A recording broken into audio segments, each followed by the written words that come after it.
Hi, everybody. It's Christmas. Boxing Day. Boxing Day. Oh. It was Christmas. Merry Christmas for yesterday. Unless I can't get the video up in time. If this ends up I don't know, middle of February, I am so sorry. My internet isn't very good. Still, Merry Christmas. Merry Christmas and Happy New Year if we don't get it up in time. About a month ago, we put out a video. It was one of the We Need Your Help videos. And we were on about that we're going to do a really big video, probably about 2 hours. You know how long it is. We don't. We just want to have a big chat. We're going to have loads of video ideas kind of compressed into this video. And we're just going to talk about stuff we like. Yeah, we're gonna last year we did the good stuff and we talked about stuff that we liked. We're gonna do that again. That's gonna be a section. We're gonna do I'm gonna talk about the rebrand because I've been teasing at the rebrand.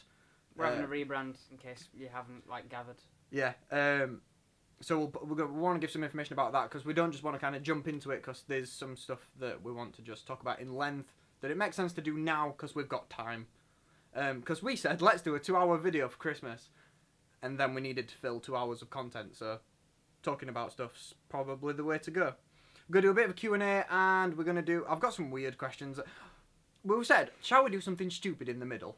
Joe was against it. I was for it.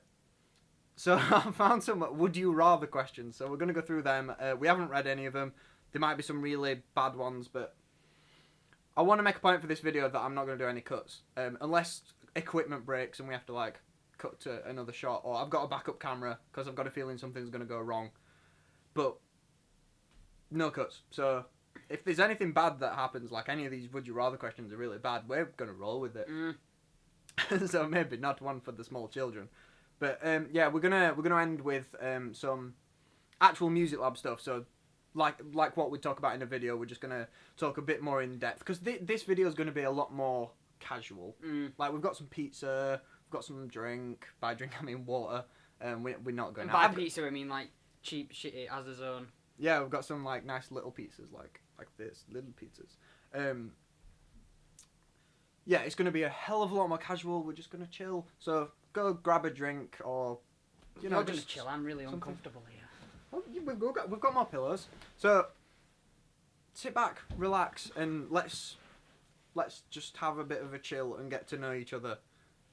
We can't get to know you. Oh, we were going to do it as a live stream. The best way to do something like this would be a live stream. But as we've already said, neither of us had good enough internet to do a live stream. And the webcam I have is really, really bad. I'm sorry. So, yeah, this is the only option. You can pretend it's a live stream now. Yeah, by all means comment down below in real time. No one knows what you're on about, but... Yeah, we want this to be a lot more of a community thing, I guess. So if there's any questions that we ask or whatever, comment it and just kind of obviously say what you're answering to, because there's probably going to be a lot of questions in this video. So do you want to start? Shall we go? Yeah, what's the first bit? Okay, so we're going to talk about the rebrand because we've been teasing it for quite a while now. We said we were going to do it subtle. I don't think we did a very good job. But yeah, so... we've ran this for 2 years now. It's been a good 2 years. It's been alright. It's been pretty good. There's now over 2,500. I think there's about 2,700 of yous. So that's cool. Thank you very much to everyone who subscribed because you thought that our content was good enough. I don't agree, but... so, when we first started, we didn't really know what direction we were going to go with the channel. We just kind of... I think the idea came about... we were in the middle of college and... we were doing music technology, so we were doing an engineering course. And me, Joe, and I believe when we first started Music Lab, we actually said that our friend Matt was going to be making some videos on drum stuff. That never ended up happening. There's a lot of reasons for why it ended up not happening. He currently lives in London, so it's not happening now. But the three of us were gonna... we had this plan where we were going to start this studio, a practice studio and recording studio, and we even got to the point where I think I drew up a Word document of all the pricings and stuff, and then we were like, oh, we should get a loan and do this. And we never ended up following it through. I mean, in the future it could be something that we could do. But in the talks of that, I had this idea of, why don't we do sessions with bands to try and teach them the stuff that we wish we'd have known when we were at that stage. And back when me and Joe used to skateboard for like the 2 weeks that we ended up deciding to do it, we just kind of just talked about it and just kind of building these ideas up of like, we could run sessions on this and on this, and then I think just out of the blue it was, well, why we could do that now. We could just make videos of that, like what we wish we'd have known.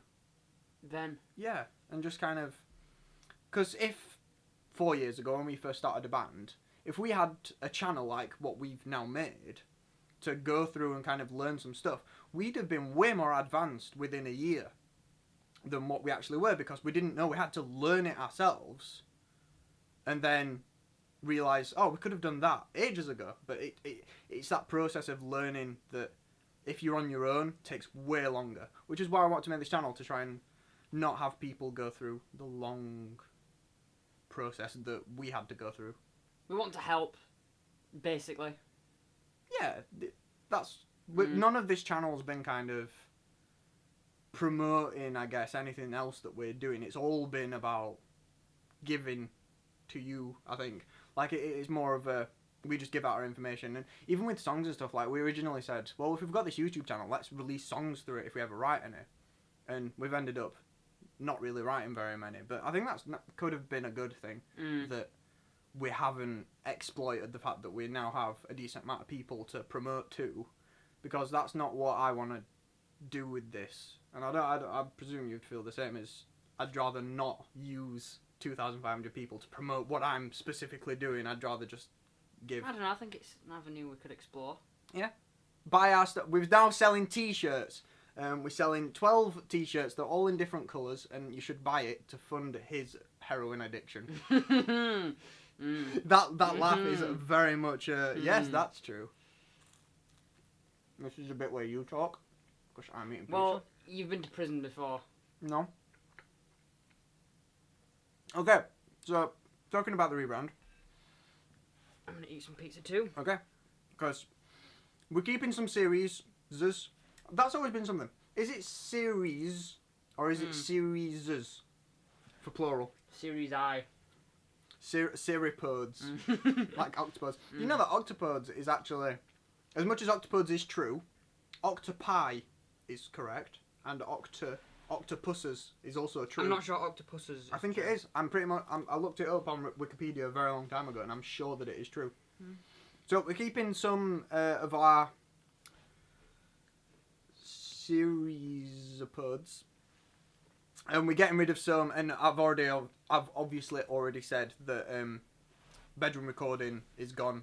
I already made the last episode for that, with good reason. I think that if there's any opportunity for you to make music well, listening to me may not be the best idea. Lenny's not very good.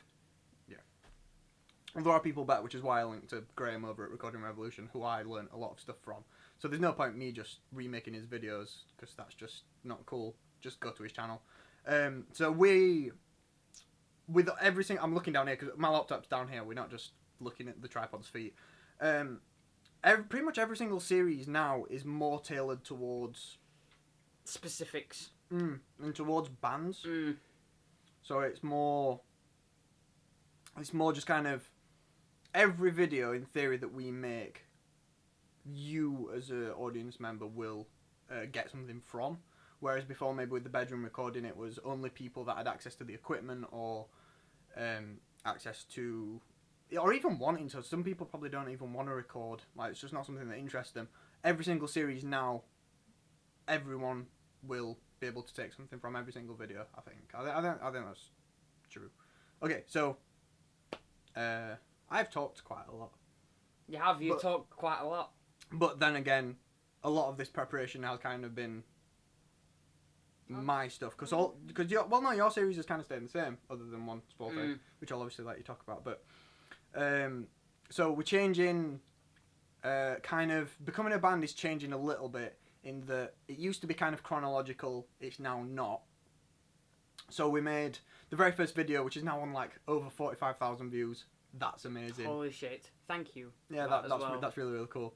Probably most of the people watching this video have come at some point from that video, because I think most of our viewership has come from that. And the how to find a band member video that we did, that's just the 2 videos that get searched. So they're the 2 videos that people actually find our channel from, which is amazing. Thank you very much for so many people. And most people liking it as well, which is good, because if I watch that video now, it's not the best video. Like, that was your first ever time on camera. My hair was stupid in that video. Yeah, you're like mine now. Yeah. You actually look like a Christmas tree now. That's right, there's a Christmas tree there. We went with Joe had the idea that he wants to be more like a real vlogger, so fairy lights in the background was kind of his choice. Oh, really? Yeah. I'm talking crap. As always. Okay, just... But thank you for listening to us talk crap for 2 years. That's a long time. That is a long time. I don't think I've ever stuck with anything for that long, other than being male, but... Really? I had the experimental phase, but... Okay, so for you... For me? Yeah, being on camera, how's it changed? I feel like I'm interviewing you now, but... How has it changed? Yeah, like... No, it's not how has it changed you, but like... I started talking to cameras, like, really early on, like, maybe, like, year 8, year 9, so maybe, 6, 7 years ago, I first talked to a camera. Like, you've done 2 years, and you're already at, like, the same point as what I'm at, with confidence. It's because, obviously, whenever I'm doing it, you're there. If you weren't there and I was just talking to a camera, I'd be like... We're more shy. Yeah. Is it shy? I don't know, because I've sang, like, I've recorded vocals and stuff on my own before. I don't know what it is. I think you just get used to it, and you stop trying to be anything more than you are. I said that I was going to do a stopwatch. I've realised now that I've not. The camera's flashing. Oh, for God's sake. It's just saying that it's recorded 12 minutes and it's flashing. That means absolutely nothing. I've wiped everything. I've got full battery, so everything should be fine. I've just got to keep my eye on the screen to make sure everything's okay. But, like, I think even the first video, I feel now watching that back that I'm way more confident in front of a camera now than I was then. Even though I don't feel as though I've actually gone through a process of getting more confident. I don't feel... I couldn't say, oh, this month was when I really started being confident with it, because it's just... Yeah. Yeah, it's more... It's so gradual that you don't even notice it, that kind of thing. Okay. Series. Becoming a band, no longer chronological. All of these series, I think other than Sharpen Your Songwriting and Q&A, are going to get a new playlist on YouTube. So, Becoming a Band up until this exact video now, I'm going to make that into a... it's going to be dated, so it's going to say Becoming a Band, November 2013 until December 2015. So that is then going to be... that's going to be the how to start a band kind of playlist. So if you want a step-by-step thing of what we'd recommend you do if you're starting a band, it's not fact, Joe's having a heart attack. That's the bad pizza. I'm good. It's not a case of this is the fact, this is how you start a band. It's more, this is what we'd recommend if you were starting a band. So that's going to be that playlist, and that's going to be on the shelf, and we're not touching that anymore. We're going to make a new playlist for everything. It's still going to be called Becoming a Band, because it's still going to be our... It's still got all the same content. We're not changing anything about it in that way. We're just kind of separating the old stuff from the new stuff. Yeah, because not only is it going to have kind of the new stylings of the rebrand, it's also going to... We're going to dart around a lot from where you're going to be in a band. So we could talk about record labels again. Then again, we could talk about the best way to write a song. Or, not the best way to write a song, because that's Sharpen Your Songwriting. Completely different series. But we could jump back to an earlier stage of being in a band where a record label's not even in the picture yet. So that opens it up a lot more for us, because when we first started, there was quite a few stuff that we wanted to talk about that we were like, well, we can't make that yet because we've only just done building band chemistry or something like that. Like, there was a lot of stuff that it didn't make sense to make at the time. Like, there's no point saying, this is how you start a band, this is how you find band members, and this is how you get on Kerrang. That doesn't, like, that wouldn't all make you sense. need to know. Yeah, that's how to start a band. If you do those three things, you're good. So this new playlist or series or whatever means that we can jump around chronologically to do whatever we feel like doing that week. So it opens it up a bit more for us. And I guess recently we've kind of been doing that anyway, because we've been kind of getting to the end of the chronological stage, if that's how you'd like to word it. I believe that's everything for Becoming a Band, so I don't think there's anything really that we're changing. No. Format and everything's still the same. Even with his videos, the format's staying the same. I did a little test one, I don't know if anyone noticed, 2 videos ago, so it was Joe's video, which was the writing lyrics video. Tips for writing lyrics. That one. I don't teach you how to write lyrics. I don't know what I named the video. It might have been How to Write Lyrics Good by Joe Robinson. It wasn't that. I did like a little bit of a test. I did like a different style of editing, like I had the black and white and the text is completely different. The entire fonts are going to be completely different, because I think it's a bit outdated now. Because if you're trying to stay modern looking with anything, this applies to like any brand or anything, you need to be updating like once a year or like every 2 years kind of thing, because stuff looks so outdated so quickly. Like, I remember when I first made the second intro we ever had. We had the first intro. Which one was that? Right, the first intro was just text and the little crap. The little, like, lab. Yeah, with the little. Little test tube thing. Like crochet in. Was it a crochet that I had hanging in? And it like just went do do do do. Terminator theme. Actually, I got that. It went do do do do do. I got that idea from what was it called? Something to do with YouTube. The guy with bright red hair did it. His channel's called 9 Brass Monkeys. Something to do. There was a channel that was devoted to a 12-part series about YouTubers, and they were exploring like either controversial. Ben Cook did it. They were either exploring controversial subjects to do with YouTube, like whether the equality side of stuff is on YouTube or not, or whether it's flipped on YouTube, or there was loads of stuff like that. And the intro for that, it sounded like a light flickering on, and it was like that do do do, and I had the idea to basically just steal that. But we were a small channel at the time. I didn't know that video would end up getting 45,000 views. If I did, maybe we'd have spent more time on it. I believe as well with that video, when we went outside, that was just like a spontaneous thing. It was like, what can look pretty? We can't use our bedroom. That's a crap idea. We've done that for every single video since. But like, yeah, we just kind of. When did some like cow field behind your house? Yeah, we just went, what would look pretty? Well, there's that field, so we just went some cows. Let's go and view some cows. Yeah. So we went up there and filmed, and then we never did that again. Didn't we like walk around an entire lake just to get different shots as well? Yeah, because we had 4 shots. We had 2 shots for you and 2 shots for me. Oh. Yeah, we don't do that anymore. It's one take and you're done.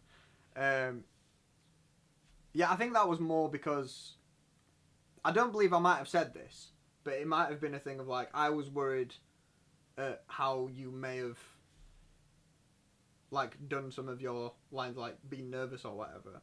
So I thought giving you 2 goes at it without saying do that again might have been a better idea. You bastard. You sneaky fucker. Yeah, but that might have worked. Do you think it worked? Because the video has got more likes than dislikes, so we can't have done a bad job. Okay. That's all for Becoming a Band. Sharpen your songwriting. Go. Right.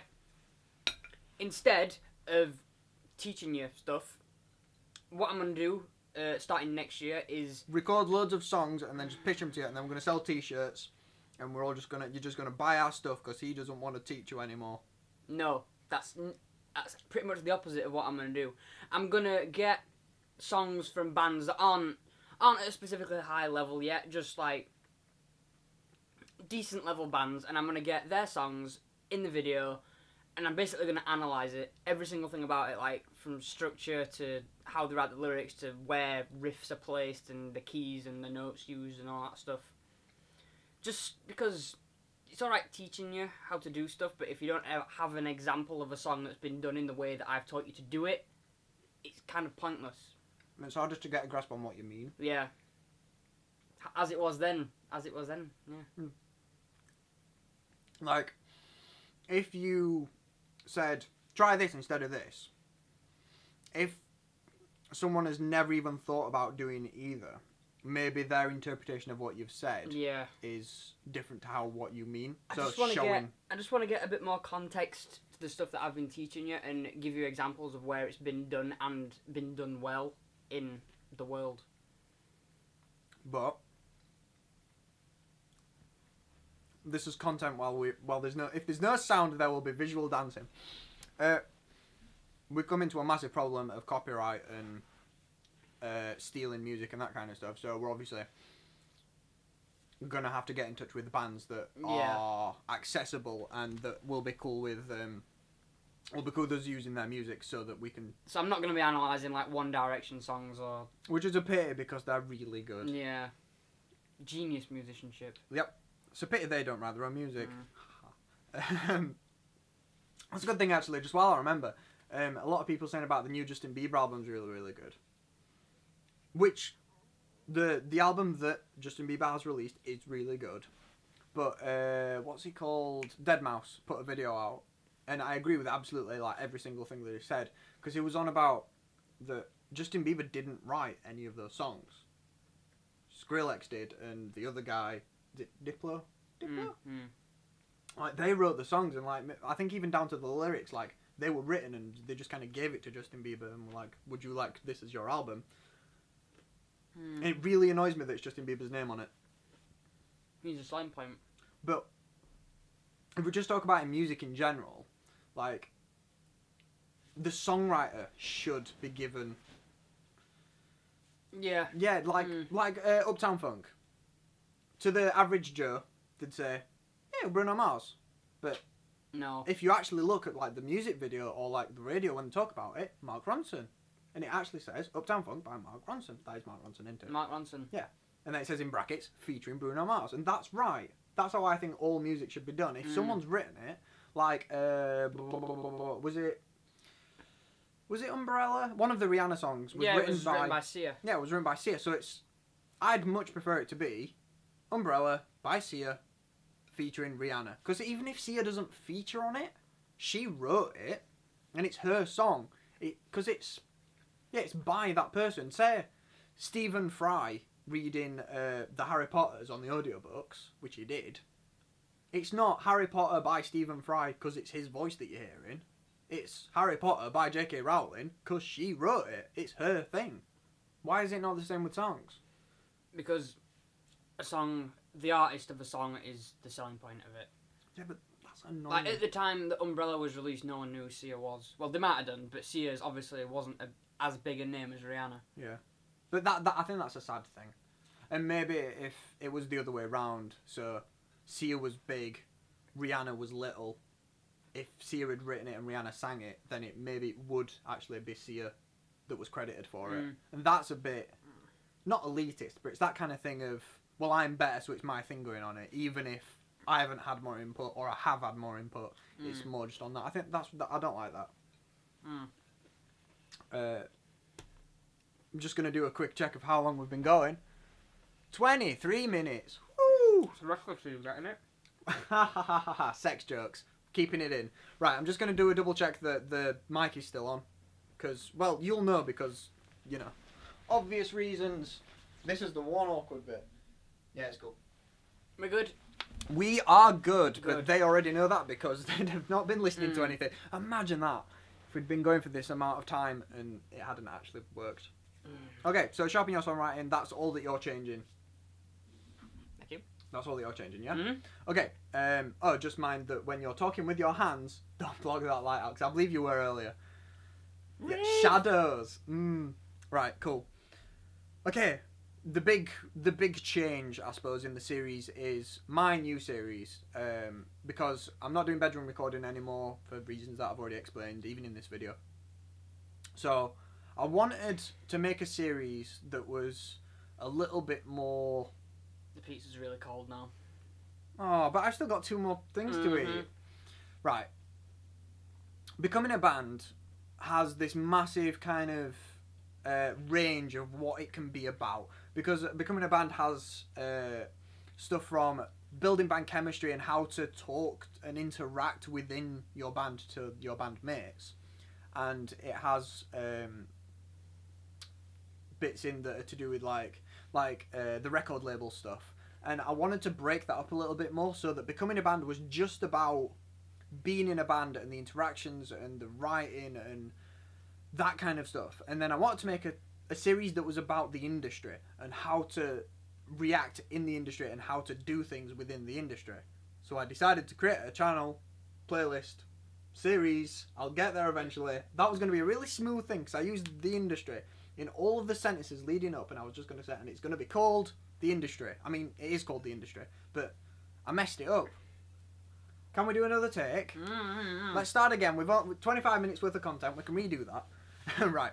So I want to do a channel called the industry, where we just kind of like if the record label videos were redone, if you like, then they would be put in the industry thing, because I'm going to talk about the entities within the industry, so record labels, radio, TV, that kind of stuff.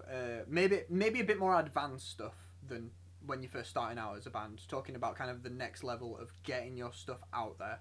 I suppose that's kind of what the industry is. It's less of a commentary on what's happening in the industry and more of a how can you get yourself solidified in the industry and how do you use it to its best.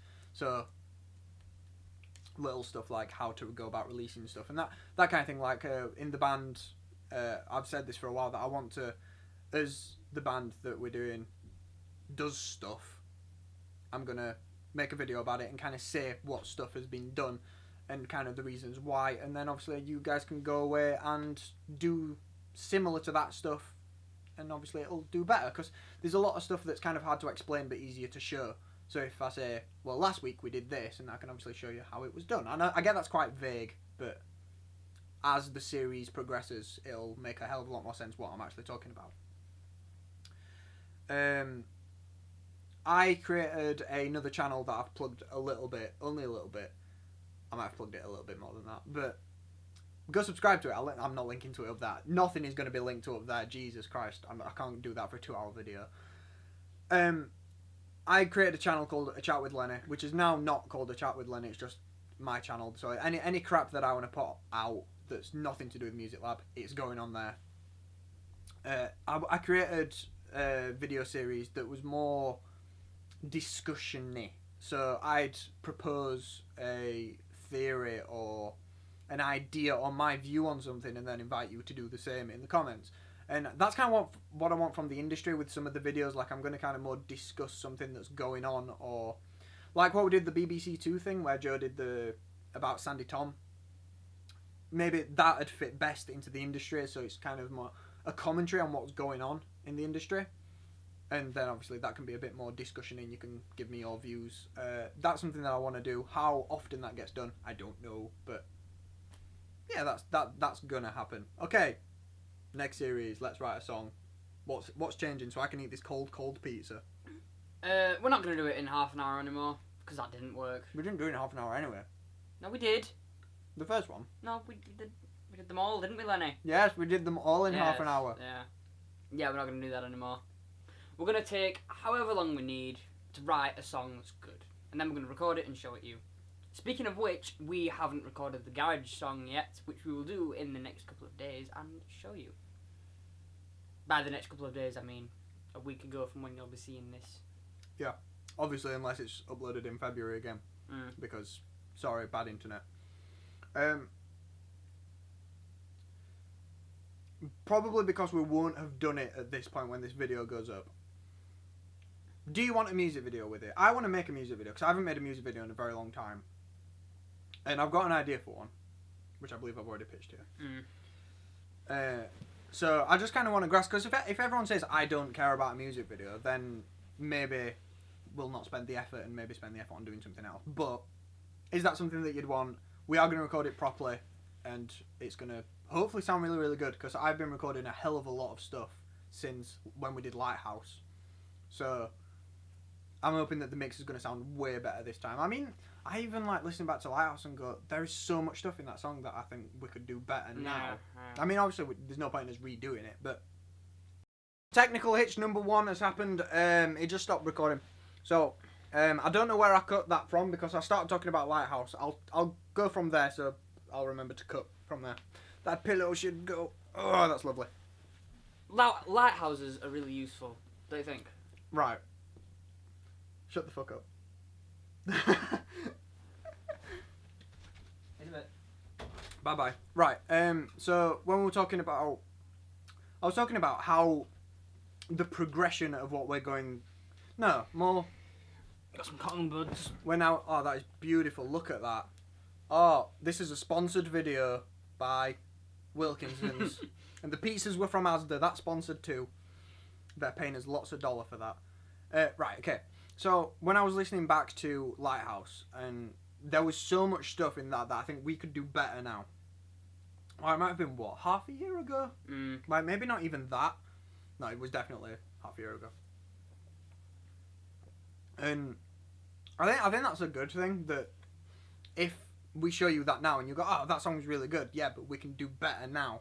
So like almost as we're hoping that your bands will progress and gradually get better, we can show you that we aren't perfect and we're progressing too. Because this has never been a thing of like, we know more, so listen to us because we're right. It's always been kind of a, well, like we said at the beginning of the video, it's more of a stuff we wish we knew at the time. Yeah, definitely. Like, so definitely you need to know this: you're always gonna be worse than you are gonna be in about a year. That might not be true, but that's kind of what I get. So what I get from that is the kind of, you can always get better at what you do. There doesn't come a point where you're like the best that you can be. Even if it's starting other stuff or learning another instrument, you can always get better and pick up more skills. So anyone, we haven't had this yet, but I'm presuming at some point we're gonna get someone comment on one of our videos about like, why should we listen to you? Because you're just a name of age year old. Why should we listen to you? You're not as good as insert someone who's more experienced. But it's not about that, and it's never been about that. And I wanted to combat that now, so that if anyone in the future says it, everyone who's watched this video can be like, haha, but that's not why they made this channel. Don't know, I just wanted to show that out there. So let's write a song. There's no longer got a time limit. We're just gonna take however long it needs to write a song that's good. Yep. I've also written Q&A at the bottom. Why? Well, because it's still a series that we're doing. Yeah, nothing about that's gonna change. Yeah, I think it's pretty good. It might be coloured a little bit differently. It'll probably look better because I've got a new camera and lens and stuff. And I believe the last time we did a Q&A wasn't with this, so other than that, everything is fine. Would you like to read that line there so I can eat? New Year's Day, all new graphics and intros, ... new website, new equipment. Would you like to expand? Yeah, we've got new headers and shit. And it's not a Word document. You know what I mean? It's got new banners and new graphics and new fonts and stuff. I don't know, you're the guy who did this. And when's it happening? New Year's Day. Okay.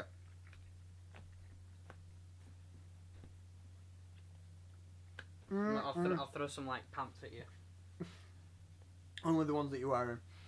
Okay, so the reboot is happening on New Year's Day. But the only thing that I want to release on New Year's Day is going to be 1, 2, 3, 4, 5 videos that are going to, maybe 6, that are going to be a brief intro to each one of the series. So it's kind of like what we've just said, but more condensed, and it's going to be, if someone joins the channel now and is wondering what the hell it's all about, we don't really have one definitive video to kind of go through that. So we're going to make 6 definitive videos for each like individual thing that we do. So for someone who's interested in the new Becoming a Band playlist, there'll be at the beginning of it a video that will say what is going to be in that playlist essentially. So a bit of a brief description of the playlist itself. That, along with all of the new graphics, will be going up New Year's Day. It's gonna look better. Should look really good. Along with like the kind of new editing style. Yeah, like it's just loads of little improvements that are gonna add up to hopefully a much better channel. I know it's been obviously quite a while, but I am just going to slightly change the shot. Oh! Oh, yeah, look at that. That is much better now. So, this now looks better. Good. That's one little improvement. Yeah, that's good. Now that we've mentioned the improvements, let's actually improve. So, if Joe could get out of the shot. Oh, stole your joke. Okay, if I was editing this, which I'm not, we could do like a do-do-do-do-do-do-do-do, and then put the good stuff, because we're going to do the good stuff now, because that's what it says on the Word document. It's a good Word document. Yeah, so last year when we did the good stuff, we said, this for the first one, we're going to do it of all time, so we're going to talk about our favourite all-time artist, our favourite all-time albums, and then we said, every year from then, I don't know if we actually said this, but every year from then, we were going to do just for that year, so it's the good stuff from that year. So that's what we're going to do now. We've got a lot of stuff for some and not much for others. Like there's a book section and I haven't read a book in about 3 years. So like it's going to be a lot more scattered than last year. Because last year we said I think top 3 of everything. And we're not going to have top 3s of anything anymore. We're just going to talk about the good stuff. Yeah, stuff that's good. Yeah. And this is where I think Joe will end up probably talking a lot more than me, whereas I talked a lot in the last half an hour. So you've had a lot of chill. The camera recording doesn't tell me a time, so I'm gonna. Okay, it's 8, so 6. So we've got like an hour and a half left because we started at half an hour ago. Okay, so right. The best albums. I think we're both fine on this. In agreement with the sometimes I sit and think and sometimes I just sit album. Which is the longest name. Yeah. That is a really, really long name. By Courtney Barnett. Yeah. Which was released really ages ago. Like, really, yeah. Really ages ago. That's grammar. It's so good. Why? Why is it good, Joe? Because it has a lot of elements to it. It has, I suppose, what you could class as the lead track, which is Pedestrian at best, which is a really grungy, powerful, raw song. Then it's got some other songs which are like really chilled, like Depreston, which is just so nice. Then there's another song called Kim's Caravan, which is really dark and it's got loads of different elements to it that all add up to like one really good product. Every single song is brilliant. Like you can sing along to every single song and just connect with the words, even though for most songs she's talking about shit.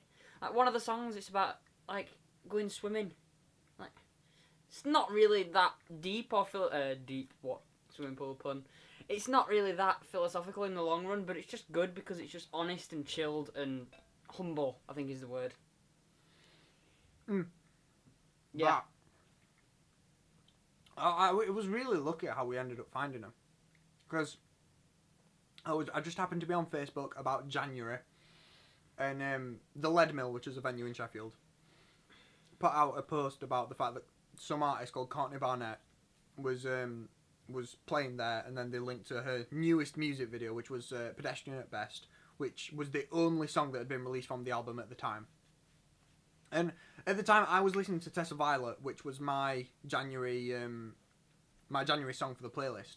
And because the picture that they'd put up was just a woman, I was thinking, it might be some acoustic lady stuff. I'm into acoustic lady stuff at the moment. So I was thinking, well, I'll click on that and then I'll check it out and maybe it'll be like Tessa Violet. I ended up getting the complete opposite-ish, but that's kind of how I found it, and I really liked it because it was like, I hadn't really been introduced to grunge, I don't suppose, at the time. So that the kind of grunginess of it was very new, like a new flavour, and how she sang it. I believe I described it to you as like Tim Minchin if he was in a grunge band. Because it was that kind of like the poetry side of stuff that Tim Minchin does. And the fact that she's Australian. Like, I think, that was kind of how I pitched it. And then it took Joe a very long time to actually listen to it, I think. Like, it was at least a few months. I listened to Pedestrian at Best, but I don't think I found it that good. Yeah. No. I don't think I got into it until I heard Depreston. Yeah, I suppose if all of the songs on the album were like Pedestrian at Best, it wouldn't be as good. It'd be a good grunge album, but it wouldn't be as varied or as likeable. I think. Yeah, the reason why it's as good as it is because there's so much variety on it, and the lyrics really just kind of kick it up a notch because there aren't that many artists that just come out and just talk about crap.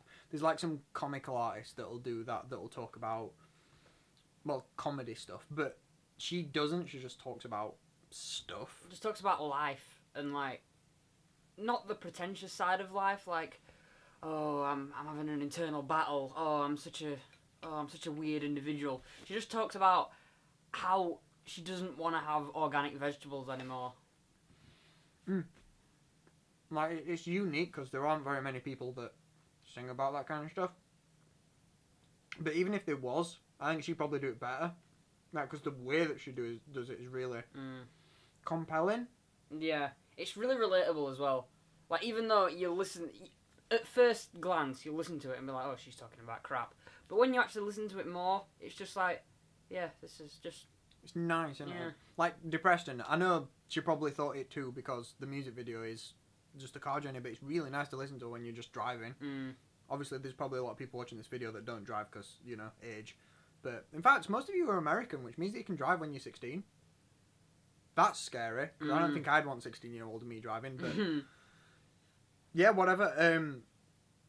Yeah, this just it's such a good album. Yeah, it is. Listen to it. Yeah. Another good album from this year, which I think is a step up from their last album, because Fidlar. I want to say Fidlar, because that's an actual word, but it's not. It's Fidlar, because it's an AR. Fidlar. They're like a Californian garage punk band. There's a bit of surf in there as well. Yeah, I suppose that's where the Californian influence just naturally comes in. Or they did it because that's where they're from. Let's add some influence in. But their first album was very hit and miss, I think is the right way to say it. Because there was a lot of tracks that I think are really, really good. Like they put No Waves, which Joe really, really likes.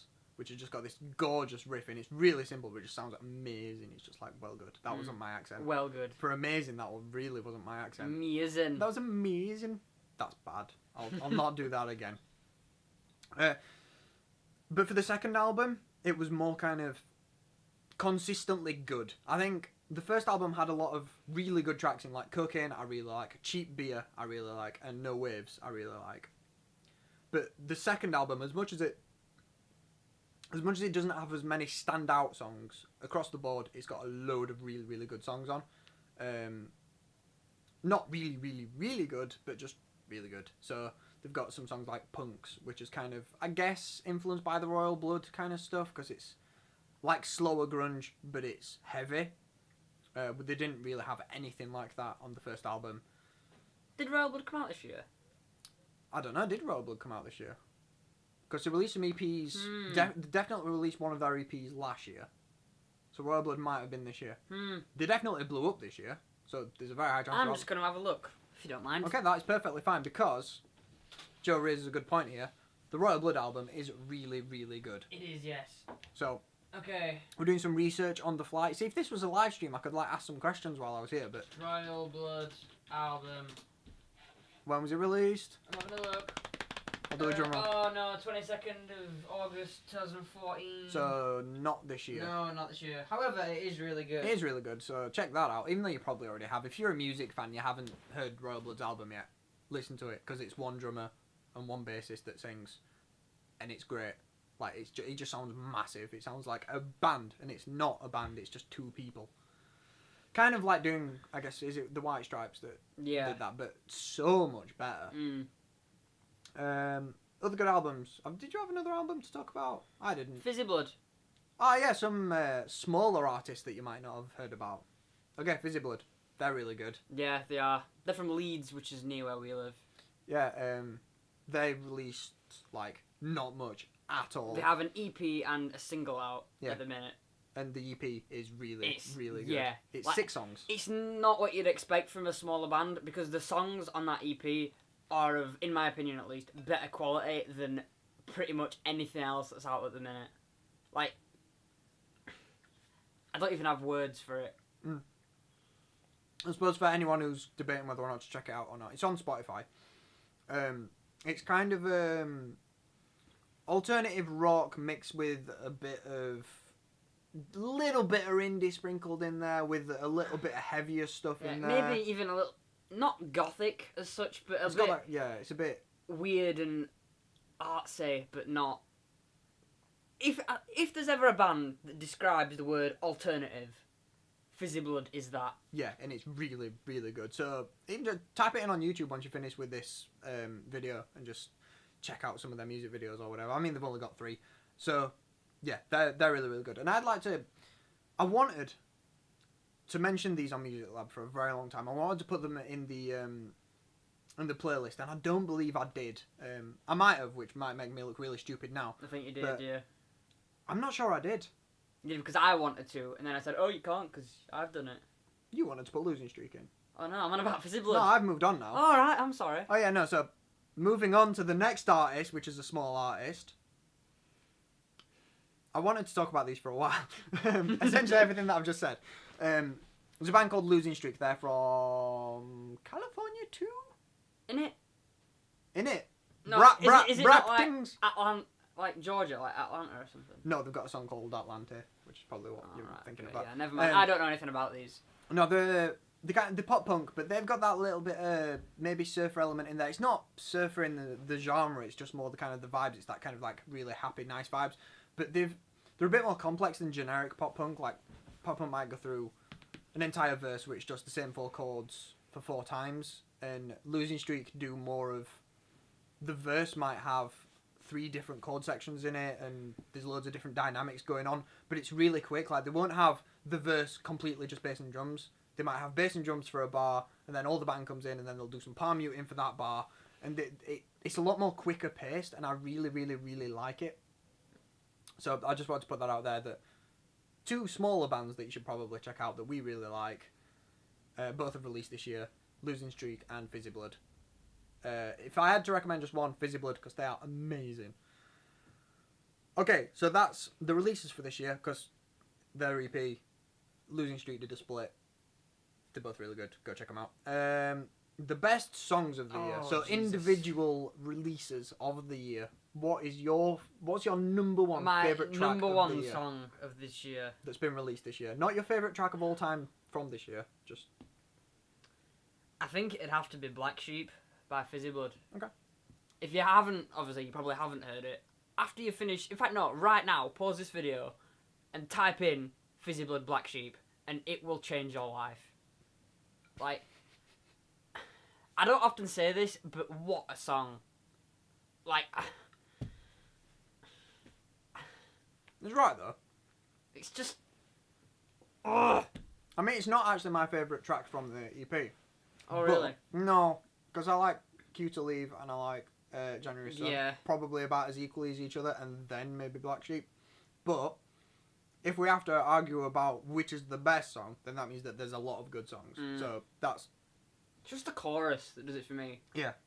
It's just so empowering. We'd play it if we wouldn't get sued. Yeah. Okay. So that's your favourite song of the year, would you say? But then there's Depreston as well. Depreston's awesome. Well, I was going to mention Depreston as mine because this year I haven't listened to a great deal of new music.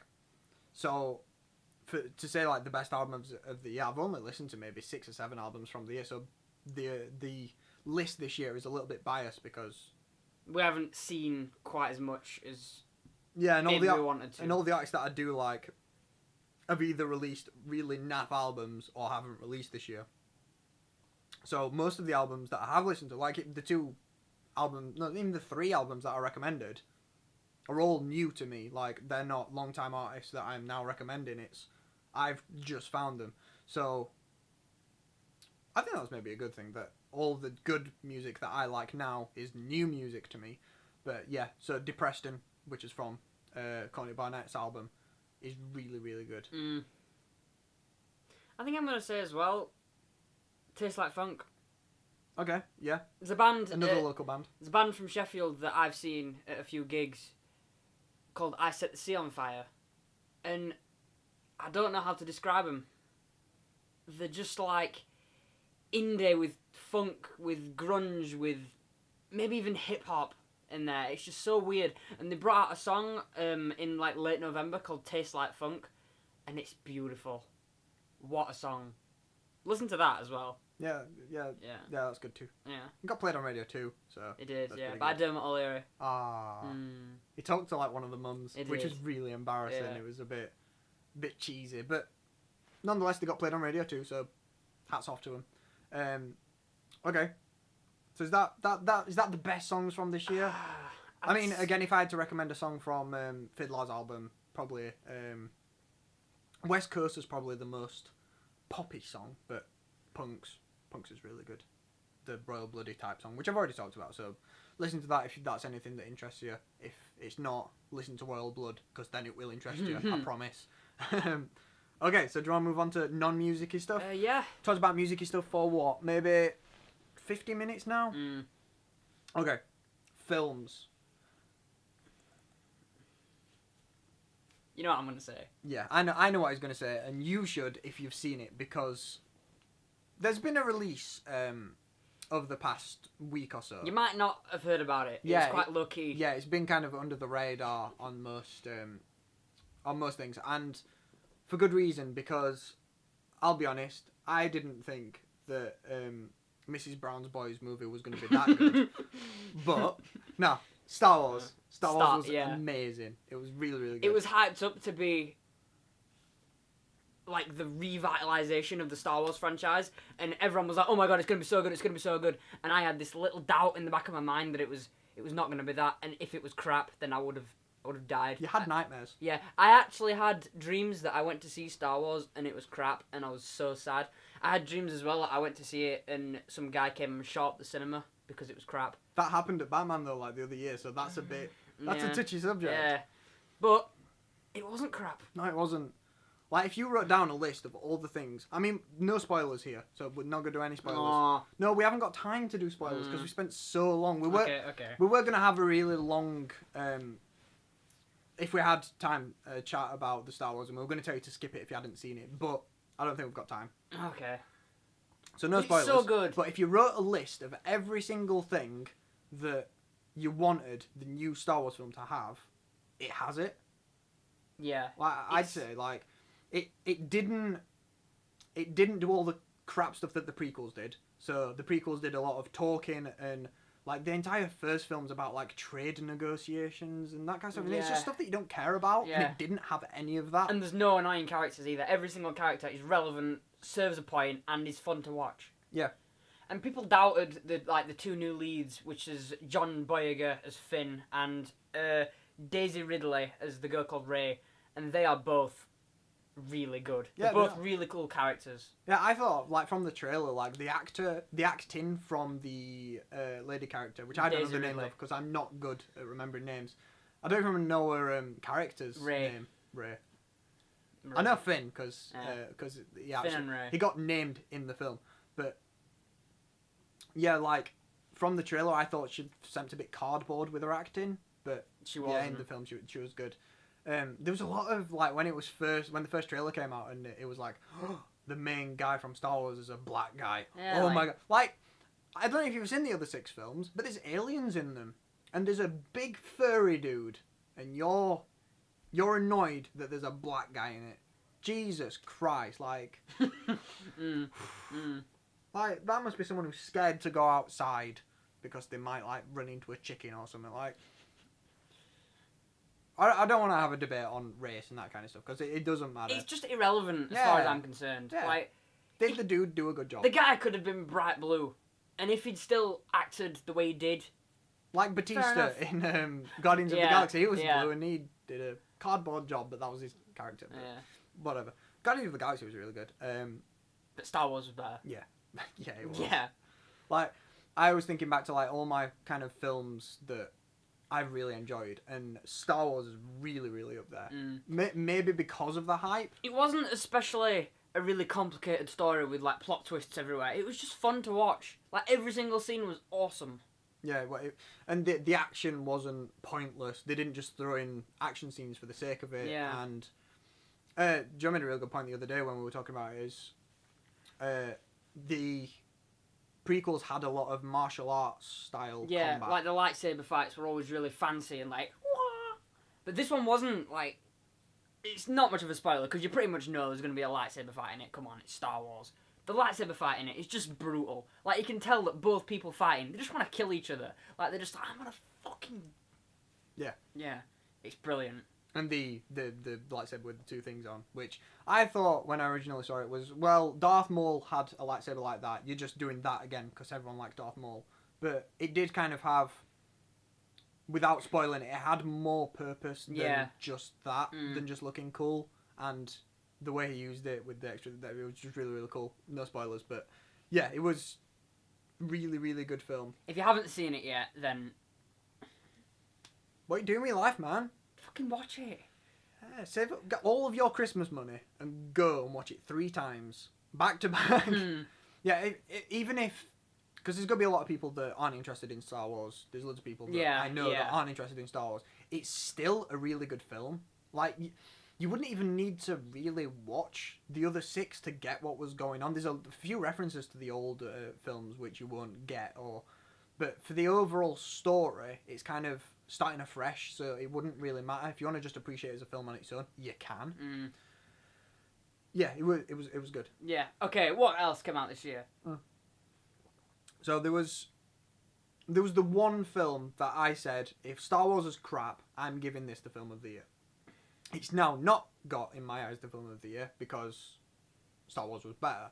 But The Theory of Everything, which is a complete flip. Again, it came out really early in the year, like Courtney Barnett's thing. If anyone does... Yeah, it came out really early on. If you wanted to watch Stephen Hawking's life and get every single aspect of it, because if you've seen any interviews with Stephen Hawking, he's got a really good sense of humour. Like, even now when he can only talk through his box, his facial expressions are really hard to work out. He is still trying his best to show expressions with his face. But even like that, he still is funny. Like, it was on John Oliver's programme, John Oliver being a comedian. He's got a news programme that he does kind of comedy pieces with the news. Like, he'll talk about a serious subject with jokes in. On that, he actually got an interview with Stephen Hawking, and they put loads of like jokes into it and stuff, and it was really good because Stephen Hawking has a really good sense of humour, and the film captured it. Because there was a massive risk that the film could just be really serious. It's about this scientist that ends up falling into this really unlucky situation of he gets motor neuron disease, and then problems, end of film, you feel really sad. Kind of like A Short Trip to Switzerland, which is a film about euthanasia, which is just the worst film. Like, we had to watch it in RE at school, and it's just the worst thing. It's about a woman who, like, loses her husband to motor neuron disease. It's like same disease, and then she gets it herself. If you want to feel bad for like ever, just watch it. Yeah, it's about this woman whose husband dies, and then she gets the same thing that killed her husband, and then she wants to have euthanasia. She wants to kill herself, and it's just the worst thing. And I was scared that Theory of Everything was going to do that, and it didn't. And I'm so glad that it didn't. Like, there's a really good point in it where it can't live upstairs anymore. It can't get upstairs. Absolutely no chance. So they get a bed and they put it in like the kitchen. So he's like sleeping in the kitchen. And I believe at the time they've just had a baby. So his wife is going and sorting the baby out, and he's like trying to take his jumper off, and he just gets stuck in his jumper. So you just got this scene of just this Stephen Hawking just like this, like just kind of like this, just in his jumper, just pissing himself. And it's so good. Like, he just calls his wife in, and she walks in, and they just have this nice laugh. And watching the film, you feel a part of that, and it made you like really kind of sympathise with the guy. I think it made the world kind of see Stephen Hawking in a new light as well. Like, I haven't seen the film. I don't know how good it is, but in the backlash of the film coming out, everyone was like, they started to appreciate him a bit more, and I think that's good. Yeah, he's a really cool guy, and there's a lot more to him than just he's that scientist in a wheelchair. So I think making a film about him was a really good idea to really capture what the guy is. So if anyone at any point in the future is like, who's that scientist guy that's in the wheelchair? Watch this film. That's almost his origin story. It goes up almost to modern time. I believe the first scene in the film is like where he is now, and then it does like a flashback. You know, like some films do, where they start at the end, that kind of thing. Yeah, that's really good. There was probably another film that I wanted to mention. On the I can't remember. Point of science and shit, just let me just check that this is actually like, are we allowed to talk about this? Oh yeah, this. Yes. Oh, hang on. It came out this year, did it? There's 2014 and 2015. Fuck it, I'm talking about it. Every half an hour or so, the camera will just stop recording. So now we know that that's something that the camera does. We were talking about the thing that we didn't know whether it came out this year or not. That was good timing. Interstellar. Like, holy shit. This film is fucking awesome. It's... Right. You got Matthew McConaughey, right? He lives on a farm. I think he's got, like, his father-in-law, his son and his daughter. And, like, the world's gonna shit. Like, it's gotten too hot, like, farms are dying, and him being a farmer, it's affecting him quite a lot, like, there's dust everywhere, like, shit's going horribly wrong. What? Oh, my life is so hard. There's dust everywhere. You know what I mean, right. I was like, have you ever seen Come Down With Me? Yes, I have. Where they'll have... I had a really obsessive point with it. Sometimes they'll just go around someone's house and just judge it. And it's always dust that they seem to judge it on. Like, they'll go on top of wardrobe and be like, it's dusty. So what? Well, that's not the case with Earth in this film. They've decided that, okay, it's not that much of a spoiler, but Matthew McConaughey, this guy, is like a pilot. So he finds NASA somehow, which you'll find out how if you watch the film. He finds NASA and they're going like, right, we need to leave Earth because Earth is going to die. So they send Matthew McConaughey and Anne Hathaway. Well, Michael Caine sends Matthew McConaughey and Anne Hathaway. I don't know how well this has been picked up on the screen. So. Yeah. They send them up to space to go and find a new place for humans to live. And it's so good. They go into space and it's a black hole. And it just looks real. And there's like a wormhole that they go through. And the way they do it. Yeah. It's just like they fly through. Oh, it's so good. It's just. I won't spoil it, but like at the end, there's like the experiment with showing something that physically shouldn't be able to be shown. But they do it. And they do it in a really, really good way. If you understand... like basic space physics. Yeah, like if you've watched any... Minute Physics is a really good YouTube channel to check out if you're ever interested in physics. And they talk about some stuff to do with how time goes at different speeds depending on where you are. And they do some stuff with extra dimensions. Won't tell you how they do either because it's really cool how they do both. But they make it real. They make it feel like, yeah, that's probably how it is.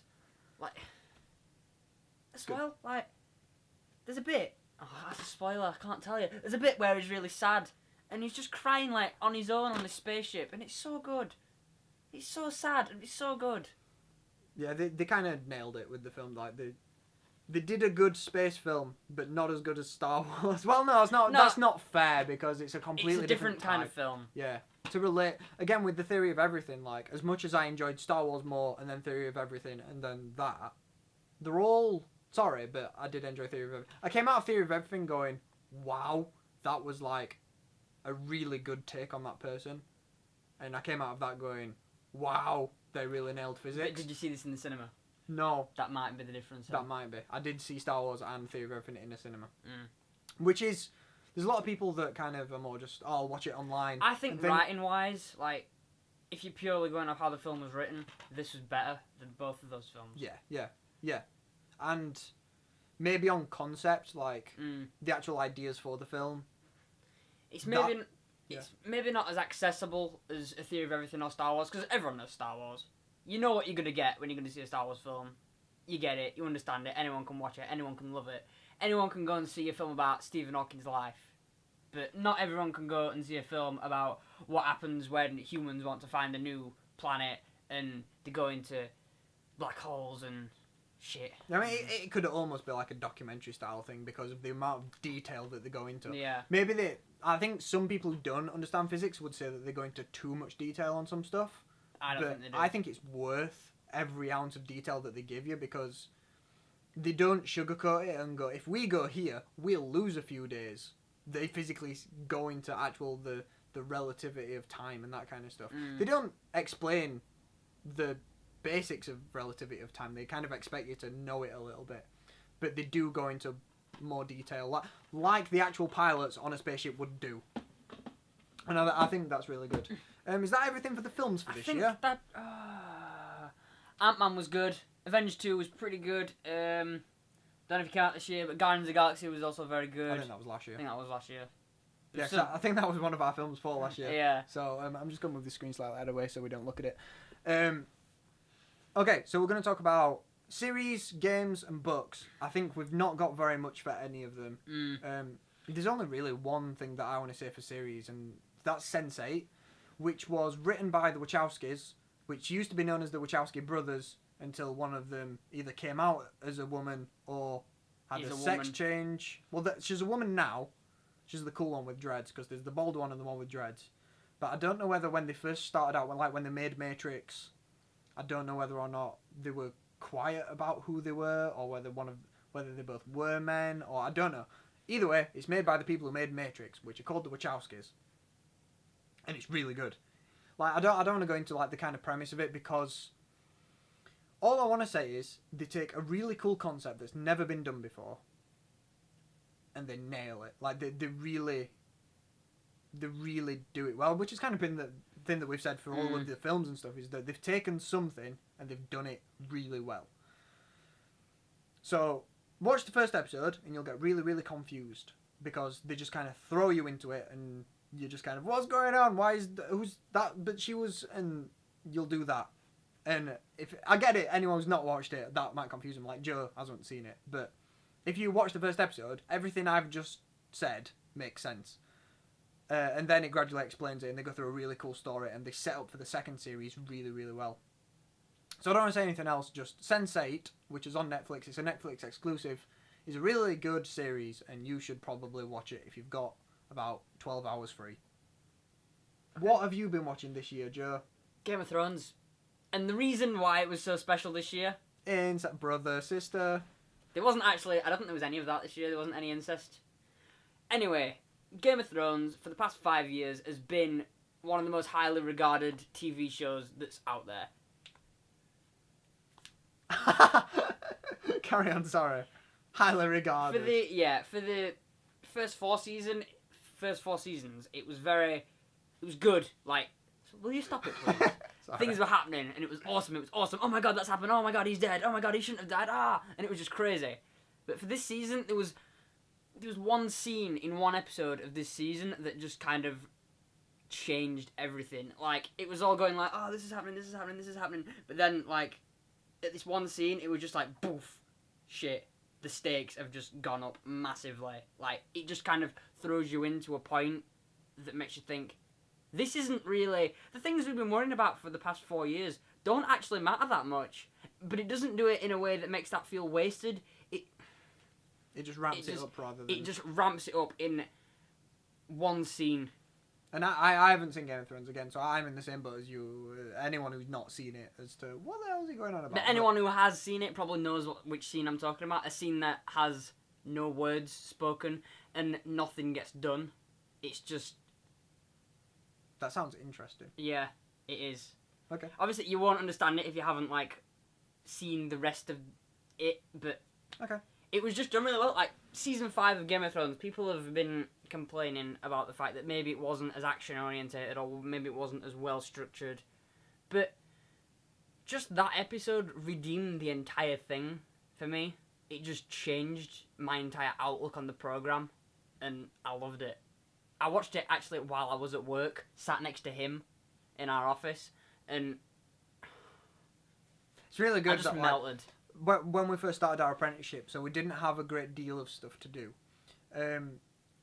Like, he'd just sit and just watch things. And he'd always turn his screen so that if I ever wanted to watch that series, I wouldn't have it spoiled for me. And it just, out of just nowhere, just like, oh my god! And everyone would be like... And it'd just go back into his shell then, and we'd just, every now and then, just get this little response from it. I imagine that was one of those scenes where he did that. Yeah, I was... If no one's ever seen Game of Thrones, I recommend you watching it if you're over 16. Because it is very naughty and it is very violent. And there's brothers that have sex with sisters. So much. There's not actually that much. Is there not? No, I don't think there was any this season. Oh, there was, yeah. There was the rape scene this season. So if that's something that interests you... Yeah, it wasn't really a rape scene. Whatever. It might, I don't know. I don't know. Touchy subject. I'll leave that for cleverer people than me. Okay, so that's all for series, isn't it, really? Because I haven't watched a great deal of series Walking since. Dead was on this year. It was pretty good. It was alright. I haven't caught up properly. I've watched a few episodes from this year. Since last year, I've actually started watching Walking Dead and then caught up. I believe earlier on in this year, I decided that I was going to catch up with Doctor Who. I didn't manage to actually catch up. Sherlock, I think, is getting a Christmas special, so that might be really good. But even though Christmas Day, if I get this up on time, was yesterday, it's not when we're filming this. So Time dilation. oh, that's really annoying. That's like Interstellar. Interstellar. See, if I could edit that, You're usually the cheesy one, but if I could have edited that, so like I was like time dilation, and then you were like Interstellar, that'd have been really good. But there was the 10 seconds of you trying to get it out of the cupboard, which I can't rectify. Right, okay, yeah. So series I haven't watched a great deal. I've been watching a lot of Futurama. That's really good. Mm-hmm. And Rick and Morty. I want to mention Rick and Morty because Mention Rick and Morty. Rick and Go Morty. ahead. Series 2 came out this year, and if you haven't seen Rick and Morty, which you probably haven't, it's made by the guy who writes Community and another guy who does cartoons, and he did a cartoon that was called Living with 100 Bill Cosbys, which I get now is What? really, really touchy, but he did this little cartoon that was just about this one guy that had a cloning machine, so he cloned Bill Cosby Fuck 100 times. Just the cartoonist for Rick and Morty. God. Right. So Rick and Morty is essentially a parody, if you like, of Back to the Future-ish. A parody on the characters, because it takes Rick and Morty, who is supposed to be Doc and Marty McFly, and it just kind of takes the ideas of those characters, throws a kind of comedy element into it, and they just, every single episode go on a different sci-fi adventure with kind of some overarching stories that carry on. But they like kind of like Interstellar they take actual things into consideration and do things on them. And like the first episode of series 2, things that series do a lot is time travel when they go with sci-fi, like Back to the Future. And the writers of Rick and Morty have said that they will never do anything to do with time travel because it's way too complicated. And because I'm presuming that they kept getting asked to do an episode on time travel, so they made this one episode, and it was about the uncertainty principle. And what they did was, the end of series 1, this isn't really a spoiler, but at the end of series 1 they have this massive party, and they invite all of Rick's friends to it, and they've got loads of aliens and they're all kind of thing, and the parents of the household are out doing some story related thing. And the end of series 1 ends when the parents are walking up the drive and Rick freezes time. The entirety of time just freezes. And then they do like some dance and they're like, see you in series 2. Series 2 starts and they're back there again. It's been a year. I think it's been a year. And they've just been robbing banks and stuff, and they've just been doing loads of really cool stuff that they don't actually show, they just kind of mention it. And it ends like the scene... No, it doesn't end. What happens is they unfreeze time. But what happens then is that there's this amount of time where it has to like balance itself out, and Rick just goes, don't touch anybody because you'll just die if you do. Like time needs to catch up kind of thing. It doesn't really explain it, but they then start to explore the uncertainty principle. And something happens and one of them is uncertain about what they should be doing. So when they do it, it creates two realities. So the screen, the physical screen that you're watching, splits into two. Mm-hmm. That's quite clever. One where they did that thing, one where they didn't do that thing. And then the conversation carries on because Rick goes something along the lines of, shit, did you just feel that? Or something like that. Were you uncertain when you did that? And Morty's like, yeah, I didn't know. But then the other one like answers in a slightly different sentence. And then it just goes on throughout the entire like 22-minute episode, I think it is in America, because they've got like 8 minutes of advertising that doesn't get caught up. Like, they gradually have more and more things that are uncertain. So it's... What is it? So the screen splits more and more and more, and like sometimes they'll say things that are the same, so every single variation of them will say the same thing, and then sometimes they'll be uncertain about a thing, so things will be said differently, and then it'll split into more, and it's such a cool episode. Like, I don't know. I think series 2 really ramped up Rick and Morty. Like it's really really good. That's just an example of one episode. Not all episodes are that complicated, but it's just like a fun cartoon. It's kind of like Futurama in that it does comedy really really well. Like I've been watching a lot of Futurama, and it's just so well written. Like the jokes, like there's some really subtle things that you just don't pick up on as a kid, which is when I was first like introduced to Futurama and Simpsons. And you just don't get half the stuff, and I think as an adult I now do, and I really like that. But they don't really have the caliber of an actual adult size series. It's more of a casual thing. So, have you got any more series you want to talk about? Okay, games and books. One I do a lot of, one he does a lot of ish. So Right, just let me show you something. I just done something. Was it me? Okay. I can very slowly feel my throat going, and I've used up all of my drink. God. Right, oh jeez, fucking hell. Muscles. Right. He's got muscles. This year, I've read all these... Oh my god. Okay. I'm in the process of reading The Godfather. I have read... Jesus Christ. Game of Thrones Book 1. Game of Thrones Book 2. Look at the fucking width of that. How many pages? I know. Game of Thrones... 900 pages. Game of Thrones Book 3, which is split into 2. So it's book 3 and book 4 then, isn't it? No, because that's Book 3. No, this is not a book. Technically, it's got the... It's got the same title. 2 books! But originally, it was one book, but just this publisher split it in 2. Well, Book 4. don't show me, show them. Big as well. Book 4. And this is Book 5 that's been split into 2, which is even bigger, and that's photos of me. Look at this nice photo of Joe. So I have read all of that this year, and it has taken the piss. But it's very good. None of them came out this year. None of them did. The come out this Godfather year. definitely didn't. No. So, But that's just what I did. have you this read any year. books that have come out this year? I don't know any books that have come out this year. Me neither. So that's the book section. Ta-da! I'm gonna keep these here for the rest of the thing. I'm just gonna. That's fine. Okay, games. I've played a decent amount of games that have come out this year, but none that I really want to be like, oh my god, this was amazing. I mean, Battlefront, which is again Yeah. Star Wars, really good to play. It looks amazing, sounds amazing.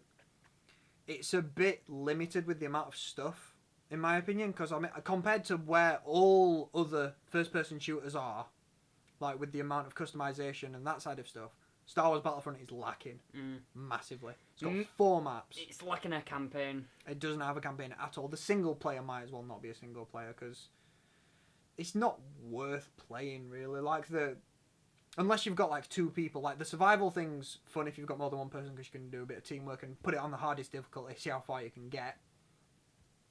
But the local battles is just you and a team of like 3 people that follow you against someone else and a team of 3 people that follow them. So it's just kind of I don't know, it's a bit of a letdown, that side of stuff. But the 20 on 20 battles are amazing and really, really cool. And no other game I think has nailed that as well as Star Wars Battlefront. Star Wars Battlefront 2, one of the older ones the PS2 did. Yeah, but again, it's just the same franchise. So, yeah, I know. So, yeah, it's good, but I don't think it's... I think it could have been better. Yeah. Other good games, I've spent a lot of time on this year's WWE game because, I don't know, as a kid, I got into WWE. Like most kids did that are from like my generation. You probably know a lot of older wrestling stuff. Then, naturally, you kind of grow out of it. But I don't know why recently, like my sister has been going through, my younger sister has been going through that stage that I went through. So she started watching wrestling and I just started watching it again. And I now find so much... I find it entertaining, but for completely different reasons to what I used to find it entertaining. Like, there's loads of spots in it that are just like, oh my god, that's a real person that just did that. Whereas as a kid, you just kind of take it for granted. Like, you watch superhero movies and then you see someone do a backflip off of a ladder and you're like, well, he was flying, so he's way cooler. But it's like, I know that the guy flying is on a green screen, and I know that guy who just did a backflip off of 20 feet that is amazing that someone just did that. Like, I get so much... It just entertains me to watch someone just do that. I mean, there's a lot of boring stuff. Watching the pay-per-view every month is much better of an idea than watching every single week, because there's a lot of crap stories that go off. But they brought out the game this year. The game last year, they decided that they were going to redo the engine because they've been using the same engine as they've been using for like 10 years. So they redid it. It had loads of glitches because they only had a year of doing it. This year, still as glitchy. Some bloody hilarious glitches in there. But it's a good game, and I've spent a lot of time on it. So it's not a recommend, because if you don't like wrestling, you're probably not going to like it. But I thought it's worth mentioning because I've been on it quite a lot. As for other games that have come out this year, the Mad Max game was alright. I've got that. But again, it's something that has been done, that premise has been done about 10 years ago. Like with Star Wars Battlefront, like Star Wars Battlefront 2 did that. Like, Mad Max has got the sandbox elements that GTA San Andreas had, and like... Really? No, it hasn't really built on the open world side of stuff. It looks good, but in terms of gameplay, there's nothing new. It's like, it's an open world game. Okay, what can you do? Well, you can fight with your fists. Okay, Arkham Asylum, that kind of style thing. Okay, what else does it do? It's got guns. Okay, every open world sandbox game has guns.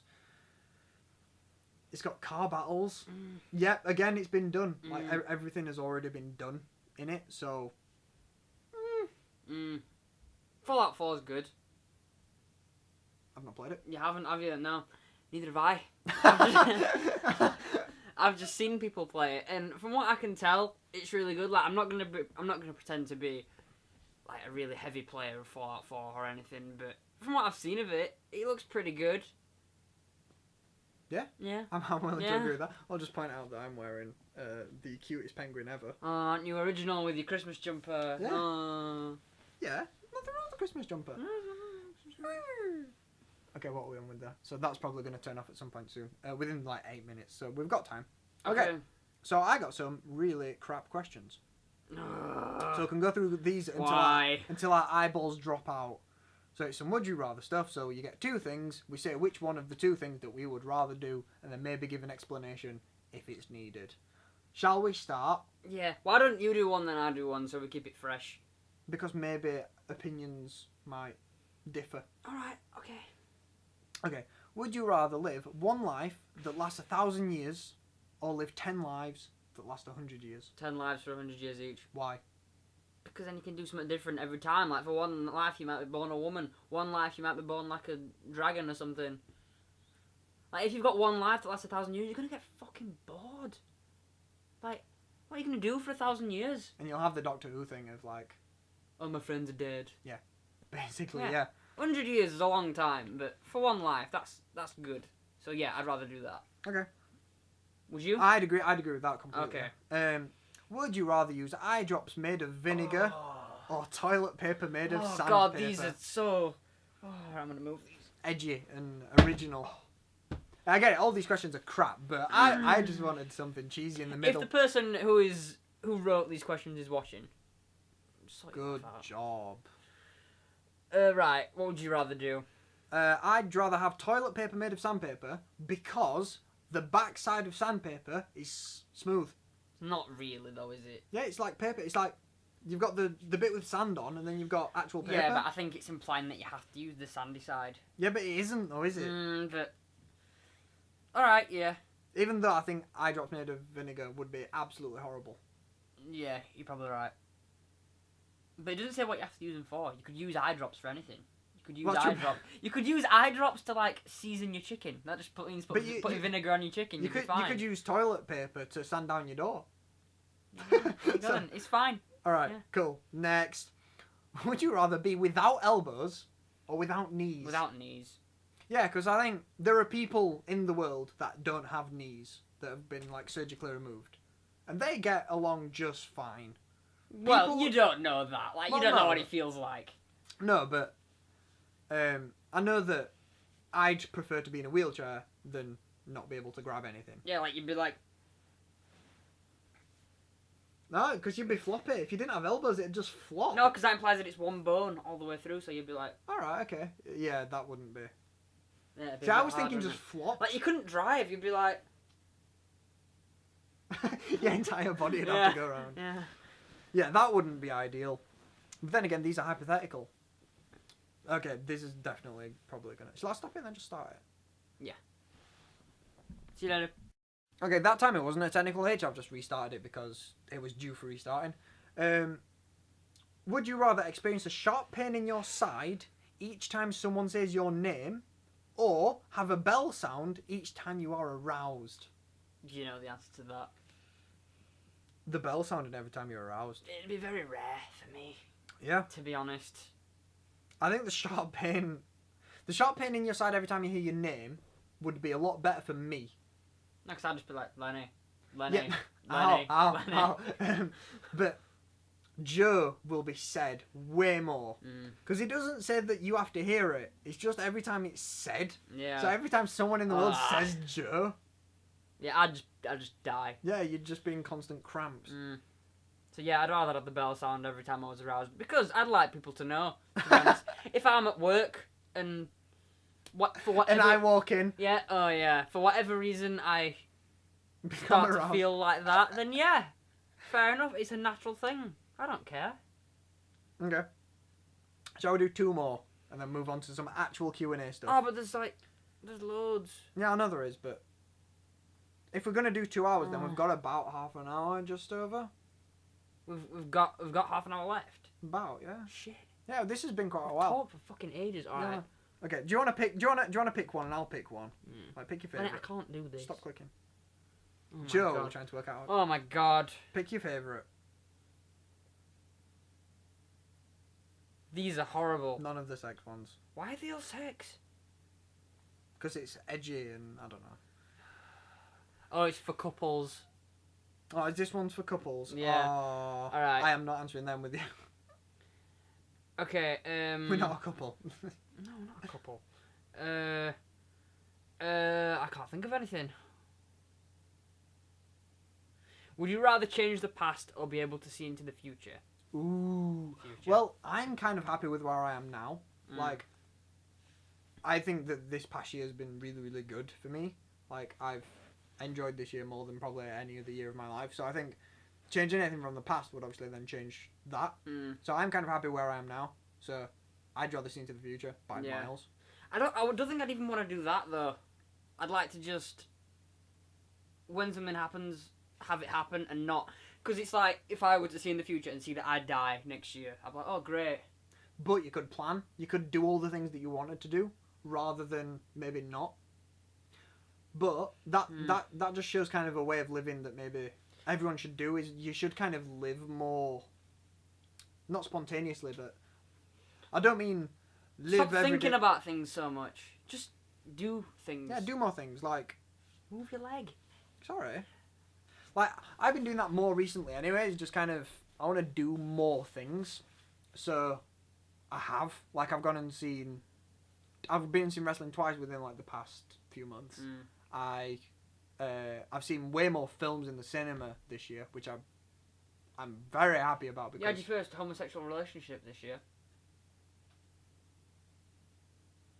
So anyway, yeah, like, I think if you were to see in the future, what would be the point of your living? Because you could just be like, one night, right, I'm just going to lay down and I'm going to see my entire future. Then what would be the point in living it? Okay. My last question. Would you rather be in prison for 5 years in solitary confinement, or never go to prison and therefore never be able to become It rich? doesn't say anything about becoming rich in the first half, though, so I'd rather be in prison for 5 years. Oh. So I think it's, if you're going to prison for 5 years, you're allowed to become rich.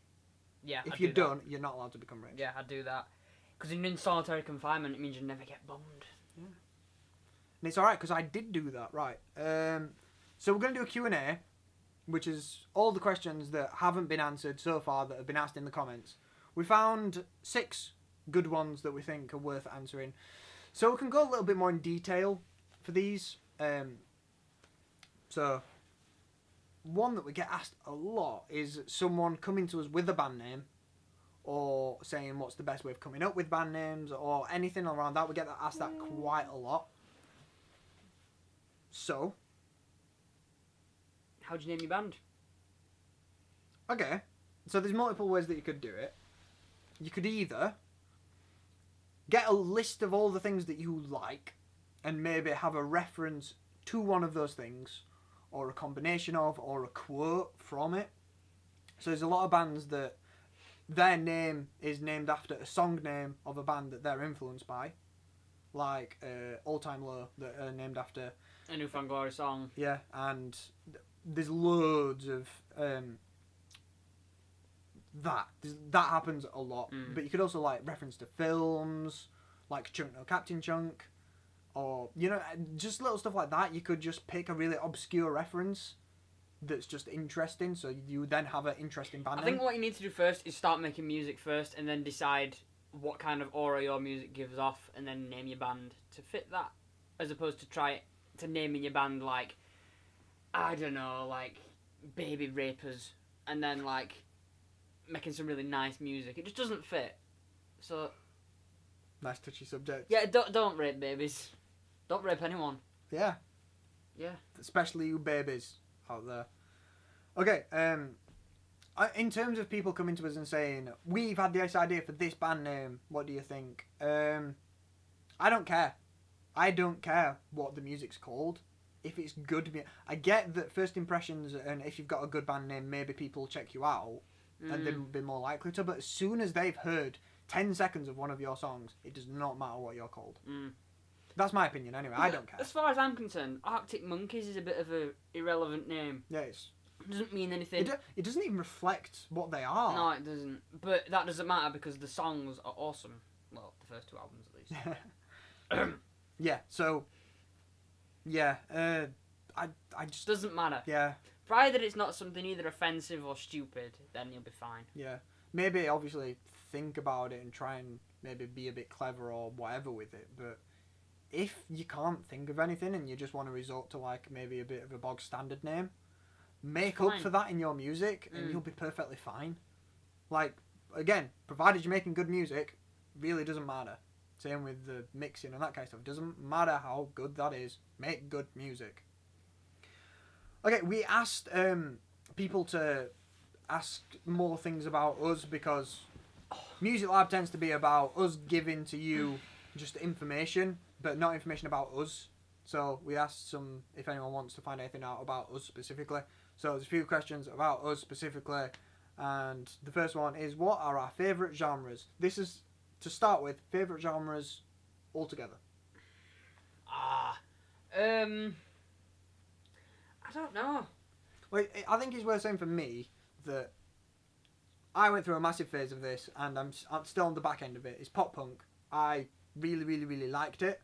Like when I first started with playing music to like a year ago, 2 years ago, that was kind of the only music that I really listened to. So it was pop punk has just kind of been a massive influence in everything that I've done musically. So I'd say probably that, just on principle of how much it's affected I don't know. my musical aura. I like music from pretty much every genre.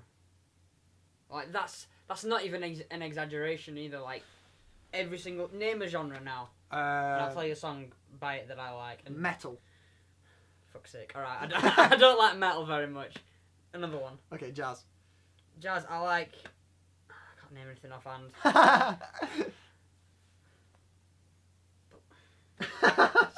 Alright, okay. Okay, so postmodern jukebox are jazz. Yeah, but They're really they're good. not like original band, are they? No, but they are really good. They are really good. They play jazz covers of like pop songs. yeah, they're really good. But then again, like, I suppose would you class like all the big band stuff as jazz, like Dean Martin and? No, I'm just big band. I know it is. So big band's big band.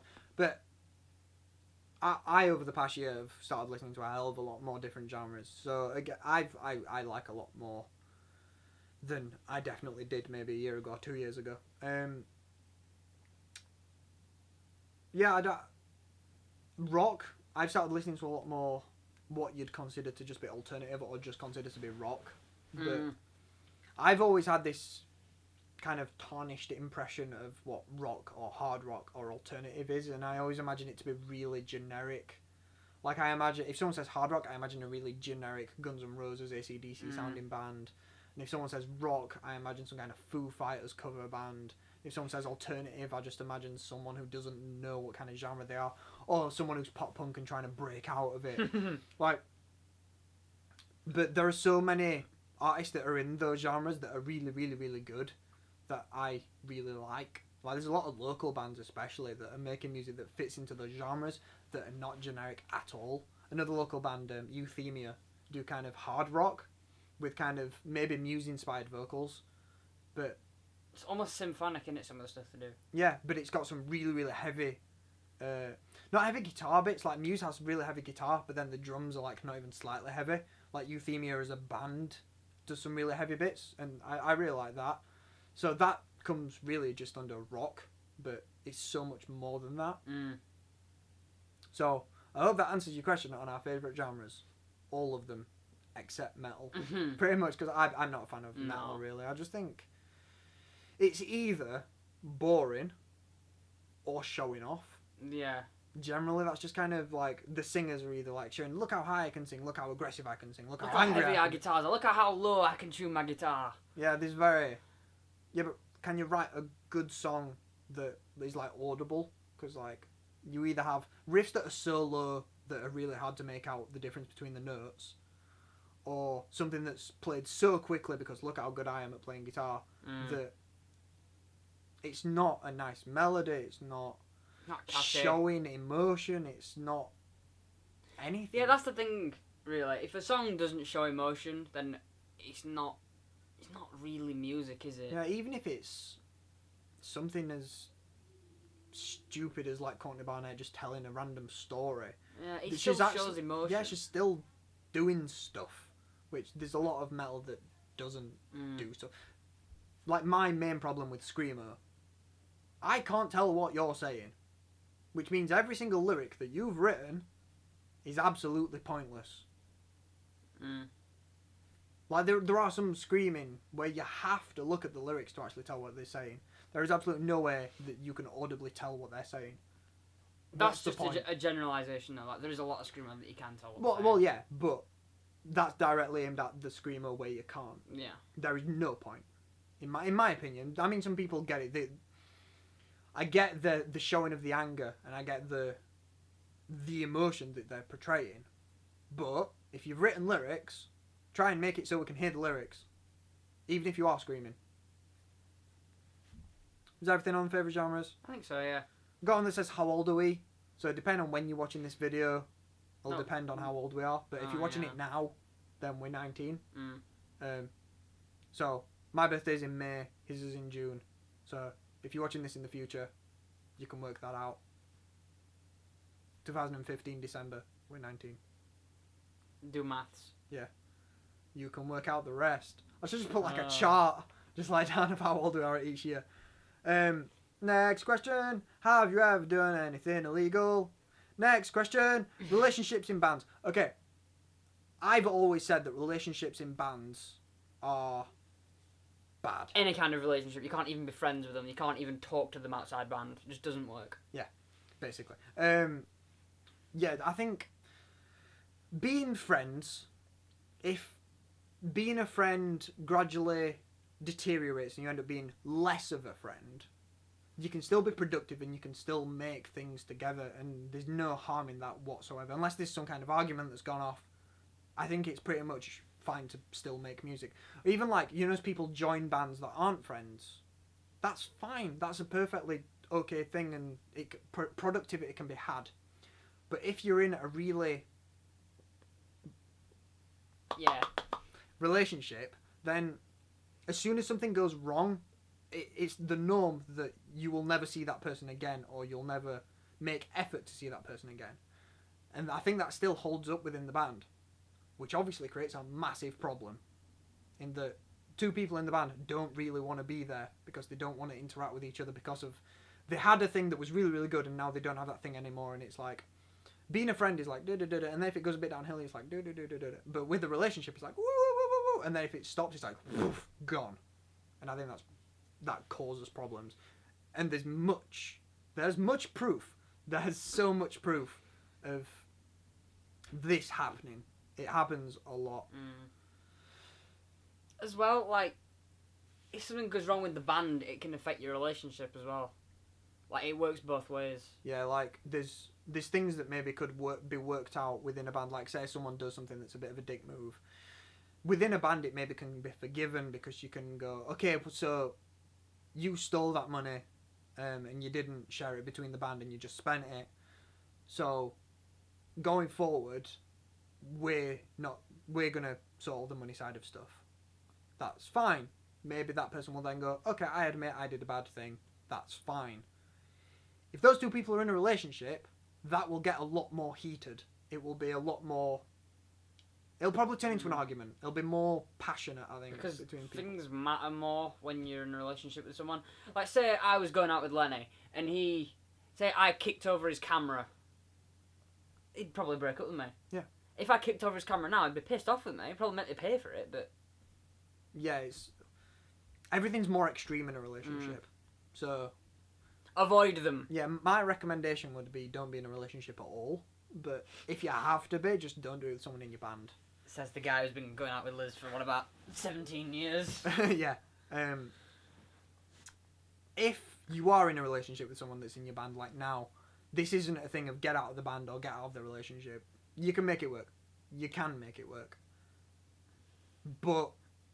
It's hard. Yeah, we're not trying to tear you away from it. If you do it and that's your jam, go with it. Don't care. There's nothing wrong saying that's your jam. I didn't say anything. You've smirked. Yeah. Oh, God forbid. It's fine. You can go with it. Don't just listen to us and take it as gospel. We just think it's a bit of a bad idea, but if you do whatever you want. Don't listen to us. Okay, this is kind of a big one, this next one. How do I know that I've written a good song? And someone asked me this, it might have been yesterday, and I've never even thought that that's a question that needed to be answered, but it's a really good question of how do you actually know that you've written a good song? You can never tell that you've written a good song without someone else having an opinion on it. Because you can write a song and be like, oh, it's the best song in the world, I've written the most amazing thing. And because it's you that's written it and it's gone from your brain to your hand, then you can't tell. Yeah, so in answer to the question, the best way to know whether you've written a good song or not is to show as many people as possible. First of all, if you're really nervous or doubtful as to whether that person will like it or not, provided that they do like the genre of music that you're making, maybe that is the first hint of this might be a bad song. If you're, I don't know whether I should show them or not, maybe it's a bad song. Because, in theory, if it's a really, really good song, you'll be so confident within the song that you could show it to anybody and go, this is a good, insert genre here, song. So show as many people as possible. But there'll be some parts in the song that you think are really good, and then someone might listen to it and go, why does that happen there? And then you might have a realisation of going, I've never even thought about it like that. Like, there might just be a way that you've done some chords, or... some kind of riff that maybe should be taken somewhere else the second time it's played, or something like that you've never even thought of that other people can bring to the table. So maybe even if you've got an okay song, showing it to other people can, maybe if you take the feedback, can make it into a great song from being an okay song. So I think even if you know it's a good song, still show it to other people and improve it. I said no really, really good. Aggressive. But I'm gradually losing my voice. Have a drink. Free drops. I could just lick the tomato sauce, but I think that's probably a bad idea. Is that everything for how to know you've written a good song? Yeah, I think it's like how your voice sounds different to you in your head than it does to other people. Yeah.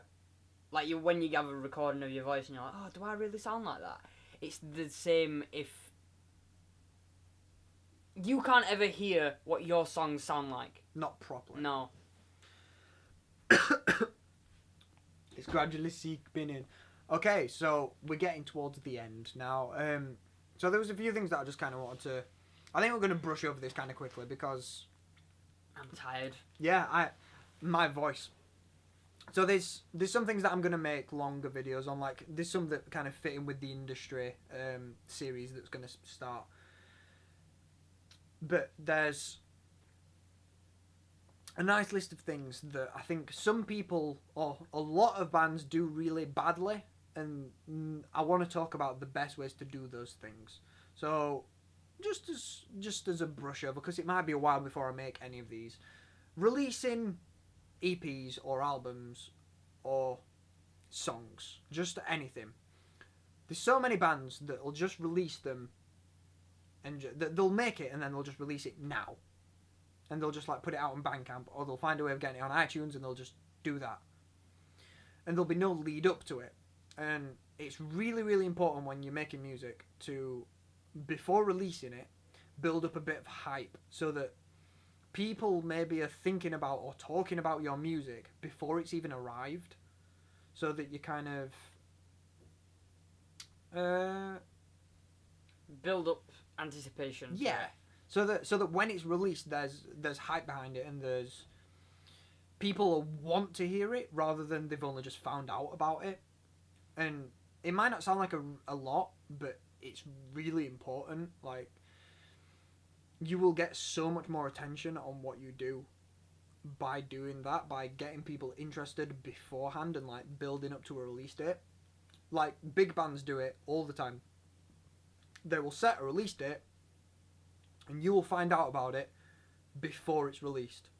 You will find out that thing is coming out then, and you will always find out that before it's released, provided that you're following the band like on social media or whatever. Like, they don't just go, thing's out now. They'll be like, okay, the end of next year we're releasing something, and they'll gradually promote up to it. That is important. They do it for a reason. It's like making people moist is a really nice metaphor I like to use. Heating up the oven before you put the turkey in. Yeah. So that's important. I'm going to do a big series on how to properly do that. Bless you! How to properly market your band. I'm going to do a big series on it, and that's going to be really good because I think it's something that we've never talked about before, is how to do something in the lead up. So that's something that's going to happen. I just wanted to bring it out there, is don't just put your music out, think about stuff and promote it and that kind of stuff. I put releasing music videos. I can't remember. Oh! If you've got a music video, there are a ton of blogs, some better than others, that will feature music videos for different genres and that kind of stuff. And they have traffic on their... traffic being people visiting, not... boop, boop. They have traffic on their website that... like, they'll have regular customers, viewers, readers, followers, all of those. They'll have regular of whatever they are. So if you can get in touch with blogs and that kind of stuff, again, I'm going to do another video on it about how to do this effectively. But if you can get a feature on a website, then you are much more likely to get more interest and almost have a little bit of credibility on as a band by saying that, oh, we got our music video featured with this company or this magazine.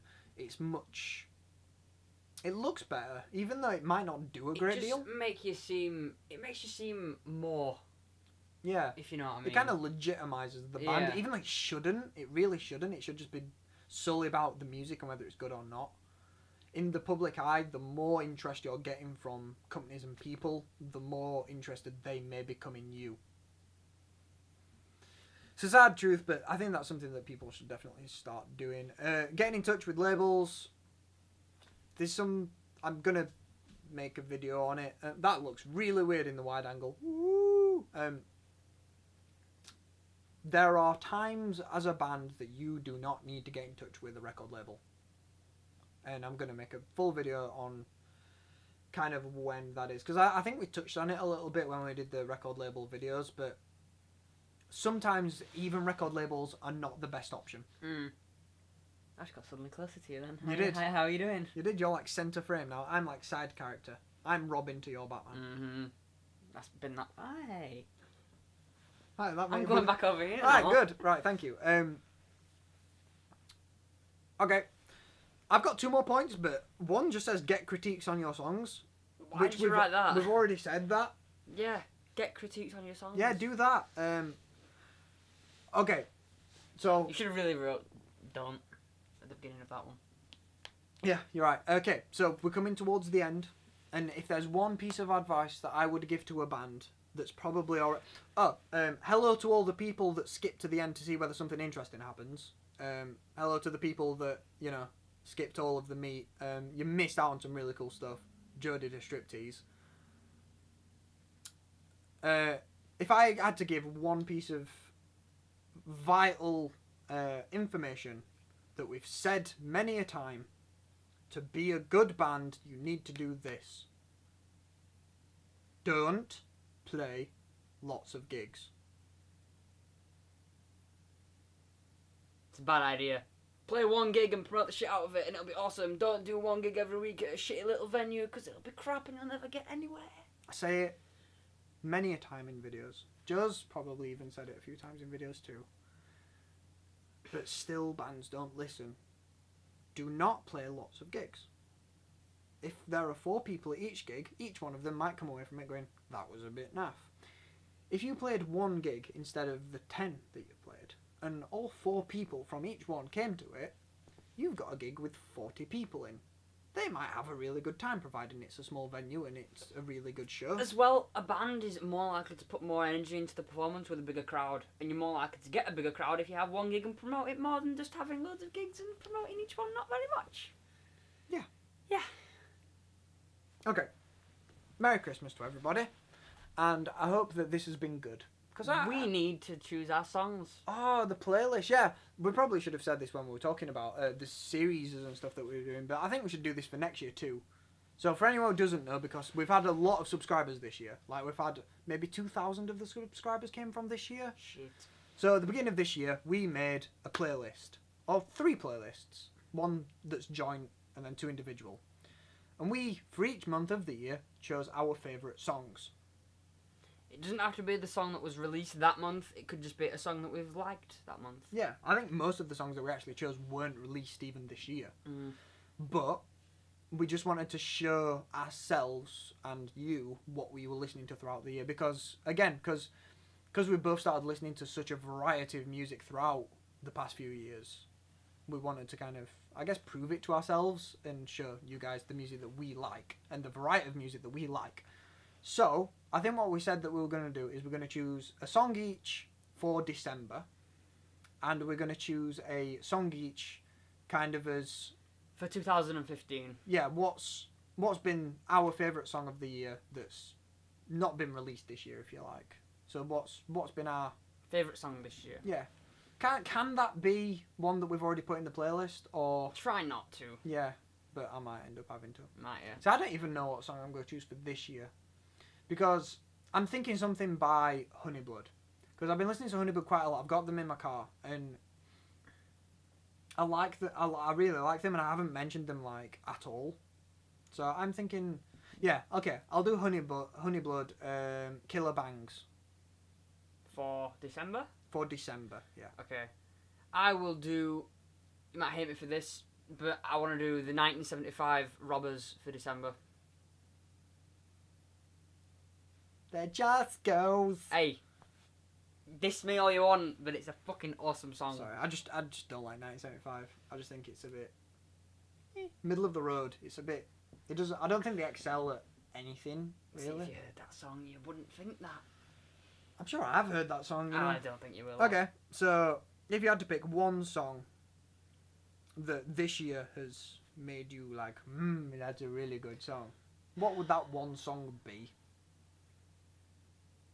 I think it might actually be When I Fall in Love by Nat King Cole. I don't know if I've heard that song. You will have heard it. Sing it me. No.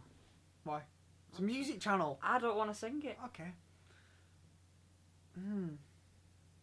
I know what I'm going to pick. Because I've gradually listened to it throughout the year. I decided that I wanted to start building games. So I downloaded some... Is it going to be some free royalty stuff that's going to be your song of the year? No, it's a free game making thing. So I gradually started making games on it, but obviously when you're coding and well, I'm not coding. It's everything but coding. The software's really really cool. It's called Construct 2. You can get a free version of it if you're ever interested in making games. Why someone? It doesn't matter. When you're making games, there is absolutely no sound when you're making it, because why would there be? Like when you're on Word, Microsoft Word, there's no sound. So sitting there for maybe 3 or 4 hours, you don't. It almost like sends you a bit crazy, you know, just having nothing to listen to. So I started listening to soundtracks. Doing the recording thing. Okay, it's back. It's back. It's back. I said stop doing the recording thing, which is why he said that at the beginning of this. Okay, this is going to be the roundup. So that's the last jump cut of the video. I started listening to the Mirror's Edge soundtrack when I was making these games, and I'm Still Alive, which I believe is the name of the song, is the lead track from Mirror's Edge. It has an instrumental version, and then I believe at the end of the game, it's greeted with a vocal version by Lisa something. Yeah. By Lisa something. Yeah, she's got like a cool Russian name. I don't know what it is. It's a really, really cool song. It's like kind of ambient. It just feels piano fresh, stuff. doesn't it? It feels clean. If you've ever played Mirror's Edge, like you'll know that it's probably the like fresh, cleanest feeling game. It's like everything's white, like it's on sky. It's a free running game, and you're running on like white skyscrapers, and like set against like a really bright blue sky. And everything that's got color is something with importance. So whether it's a building that you need to go inside that might be yellow or blue or green, and then everything importance to where you need to go is red. Everything else is just white. Even the trees and the plants and stuff is all just white, and it's got this gorgeous aesthetic, and the soundtrack replicates that perfectly. And this one song, I'm Still Alive, is that, and it's just a really really nice song. And that's I think my song for 2015, because I've listened to it so much throughout it. Okay. Is that it? I think that's it. We've done like, I'd say just under 2 hours. You know exactly how long we've gone, but I forgot. I was going to do a stopwatch, and I didn't. I think it's been about an hour and 55. It might have been an hour and 50. Jesus Christ. Who knows? We had a bit of a break in the middle when I was swapping over batteries, but that's. I hope you've enjoyed it. I kind of enjoyed it. It was good. Yeah. The pizza was alright. It was alright, wasn't it? Yeah. I've got a sore throat. But oh. Are you trying to entice people? I'm not trying to entice anybody. Okay, so he's got a channel over on Pornhub that he's now plugging. Go and I'll link that in the description. I won't. So, if I've remembered, I will link all of the things that we've talked about, so all the songs, all the films, all that kind of stuff in the description. I won't link them, I'll just mention them. So if there's anything that we talked about that you can't remember, it will be down there, so you can go and check them out or not. It doesn't really matter. If you enjoyed it, tell us. If we actually asked any questions, like I said that we were going to, and I don't think we did. If we did, by all means answer them. Or just join in the conversation. If there's anything that we talked about that you want to talk about and you want to carry on the conversation, go ahead. I will be in the comments talking to you. Okay. Happy Boxing Day and have a good New Year. Because I'm hoping that the song is going to come out. If we end up recording the song and doing the music video for it, it should come out the day before the reboot. So New Year's Eve. That might not happen. We'll either see you on New Year's Day or New Year's Eve. Definitely New Year's Day. Have a good. Have a good rest of 2015. Yeah, have a good those useless days in between Christmas and New Year. Yeah. See you later. Bye bye.